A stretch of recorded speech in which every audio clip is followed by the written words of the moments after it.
নতুন রাজনৈতিক দলের সূচনা করে সোশ্যাল মিডিয়ায় এলেন, লিখলেন যে নতুন রাজনৈতিক দল চান তিনি, নতুন রাজনৈতিক দল পেলেন। এবার অপচয় এবং দুর্নীতির ভারে দেশ যখন দেউলিয়া হয়ে যায় তার আর গণতন্ত্র থাকে না, বরং একদলীয় ব্যবস্থায় বাস করার সমান অবস্থা হয়। আপনাদের স্বাধীনতা ফিরিয়ে দেওয়ার লক্ষ্যেই আমেরিকার পার্টি গঠিত হলো।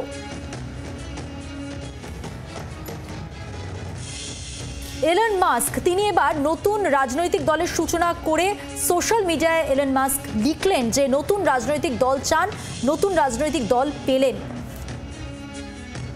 আন্তর্জাতিক সম্পর্ক বিশেষজ্ঞ অনিক চট্টোপাধ্যায় এই মুহূর্তে আমাদের সঙ্গে টেলিফোন লাইনে রয়েছে। অনিকবাবু, নতুন রাজনৈতিক দলের সূচনা করলেন এবং সোশ্যাল মিডিয়ায় এলন মাস্ক লিখলেন নতুন রাজনৈতিক দল চান, নতুন রাজনৈতিক দল পেয়েছেন। অপচয় এবং দুর্নীতির ভারে যখন দেশ দেউলিয়া তখন গণতন্ত্র থাকে না, তাই এই ব্যবস্থা সমান অবস্থা করবার জন্য। হ্যাঁ দেখুন, ইলন মাস্ক এরকম ইঙ্গিত একটা আগেই দিয়েছিলেন যে উনি একটা নতুন রাজনৈতিক দল করতে পারেন।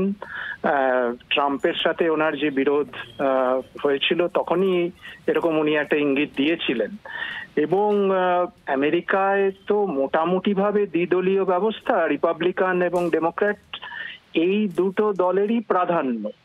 এখন দেখার যে উনি যে দলটা করছেন, মানে উনি যে ঘোষণা করেছেন দল সম্পর্কে, সেটা কতটা সাফল্য পাবে আগামী দিনে সেটা দেখার।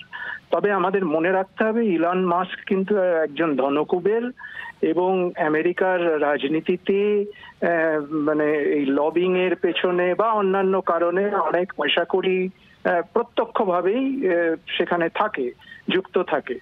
অর্থাৎ সেক্ষেত্রে কিন্তু ইলন মাস্কের একটা এই পয়সা কড়ির দিক থেকে একটা সুবিধে উনি পাবেন, কিন্তু জনসমর্থন ওনার পেছনে কতটা থাকবে সেটা কিন্তু ভবিষ্যতই বলবে।